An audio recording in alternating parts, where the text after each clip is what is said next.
திட்டமாக கொஞ்சம் எண்ணெய் சேர்த்துக்கலாம். நம்ம காஞ்சிச்சு கடுகு சேர்த்துக்கலாம். கடுகு போட்டு பொரிச்சிக்கலாம் எண்ணெயில். காஞ்ச மிளகாய் போட்டுக்கலாம். கொஞ்சம் கருவேப்பிலை போட்டுக்கலாம். நம்ம இதில் 1 டேபிள் ஸ்பூன் அளவுக்கு கடலைப்பயிறு சேர்த்துக்கலாம். 1 டேபிள் ஸ்பூன் அளவுக்கு உளுத்தம் பயிறு சேர்த்துக்கிறோம். அப்படியே லைட்டாக பொரிட்டோம். 1 கைப்பிடி அளவுக்கு தேங்காய் குட்டி குட்டியாக தேங்காய் நறுக்கி போட்டுக்கணும். கடலைப்பயிறு உளுத்தம் பயிறு தேங்காயை சேர்த்து சாப்பிடக்குள்ள டேஸ்ட்டு நல்லாயிருக்கும். 1 கைப்பிடி முந்திரி பயிர் போட்டுக்கணும்.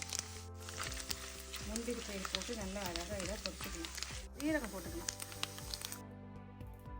பச்சை மிளகாய் போட்டுக்கலாம். ஜீரகம் போட்டுக்குவோம். பச்சை மிளகாய் போட்டுக்குவோம். காரத்துக்கு ஏற்ற மாதிரி பச்சை மிளகாய் சேர்த்துங்க. இது குறைஞ்சிச்சு. இது கூட நம்ம 1 கைப்பிடி நறுக்கின பூண்டு சேர்த்துக்கிறோம். நறுக்கின பூண்டு சேர்த்து கொஞ்சம் லைட்டாக வதக்கிக்கணும். மீடியம் சைஸு ஒரு 3 வெங்காயத்தை வெட்டி சேர்க்குறேன். பெரிய சைஸாக இருந்தால் 2 வெங்காயம் போட்டுங்க. நல்லா அழகான ஒரு வாசனை வருது. நல்லா இதை அழகாக வதங்கிட்டோம். அழகாக வதக்கிட்டோம்.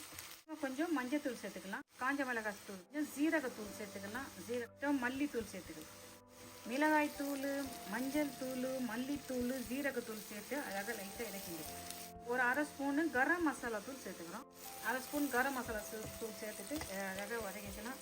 பொடியாக நறுக்கி வச்ச பீட்ரூட்டை இதில் சேர்த்துக்கணும். நறுக்கி வச்ச பீட்ரூட் சேர்த்துக்கலாம். மசாலாலாம் போட்டு அழகாக இந்த பீட்ரூட்டை அழகாக செஞ்சு வச்சுக்கலாம். திட்டமாக நம்ம கொஞ்சம் உப்பு சேர்த்துக்கலாம். உப்பு சேர்த்து அழகாக செஞ்சுட்டு 1 கப்பு தண்ணி போதும். 1 கப்பு தண்ணி சேர்த்துக்கிறோம். அப்படி மூடி போட்டு வேக வைக்கலாம். இப்போ லைட்டாக அப்படி கிண்டி விடுவோம். 2 நிமிஷம் வேக வச்சுட்டா இன்னும் 2 நிமிஷம் வந்துச்சுன்னா போதும். மூடி போட்டு இதை பண்ண வேக மூடி போட்டு பண்ண வேக எண்ணெய் சேர்த்துக்கலாம். நம்ம கொஞ்சம் முட்டை எடுத்து வச்சுக்கலாம். முட்டையை நம்ம இதில் போட்டுட்டு கொஞ்சம் பொடி மாசமே செஞ்சுக்க போகிறோம். கொஞ்சம் உப்பு சேர்த்துக்கலாம். 1 பிஞ்ச் உப்பு சேர்த்துக்கலாம். கொஞ்சம் மிளகுத்தூள் சேர்த்துக்கலாம். அப்படி நம்ம எண்ணெய் எடுத்துக்கலாம். உப்பு கொஞ்சம் போட்டு மிளகுத்தூள் கொஞ்சம் போட்டு நம்ம வேக இதை பொரிக்கணும்.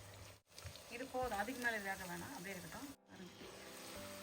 அழகாக பீட்ரூட்டு வெந்து வந்துடுச்சு பாருங்கள். தண்ணியெல்லாம் அழகாக சுண்டிடுது. நம்ம பொரித்து வச்சு அந்த முட்டையை நம்ம இதில் ஆட் பண்ணிக்கலாம்.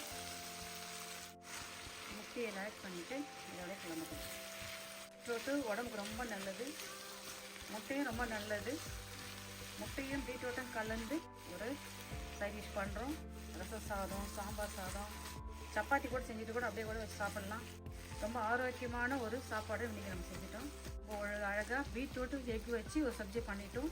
வாங்க நம்ம சாப்பிட்டு பார்க்கலாமா? வாங்க சாப்பிட்டு பார்க்கலாம். பாருங்கள், ஏன்னா சுட்ட ஆவி பாருட்டு நம்ம சூப்பராக எக்கு பீட்ரூட் சேர்த்து செஞ்ச ஒரு சப்ஜி ரெடி பண்ணிட்டோம். பீட்ரூட் வந்து சாப்பிட முடியாத பிள்ளைங்க கிட்ட கூட இந்தமாரி முட்டை சேர்த்து நம்ம கொடுத்துட்டோம்னா அது நல்லா சாப்பிடுவாங்க. பெரியவங்கலேருந்து சின்ன பிள்ளைங்க வரைக்கும் விரும்பி சாப்பிடக்கூடிய ஒரு சைட் டிஷ் இன்றைக்கி பண்ணுறோம். அது ரொம்ப ஆரோக்கியமானது.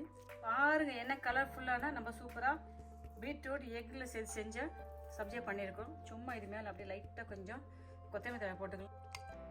இந்தாங்க சாப்பிட்டு பாருங்கள். வெங்காயம், முந்திரி பயிறு, கடலைப்பயிறு, உளுத்தம் பயிறு, பீட்ரூட்டு அது கூட சேர்த்து முட்டைலாம் சேர்த்து ஒரு ஹெல்த்தியான எக் பீட்ரூட் சப்ஜி செஞ்சுட்டோம்.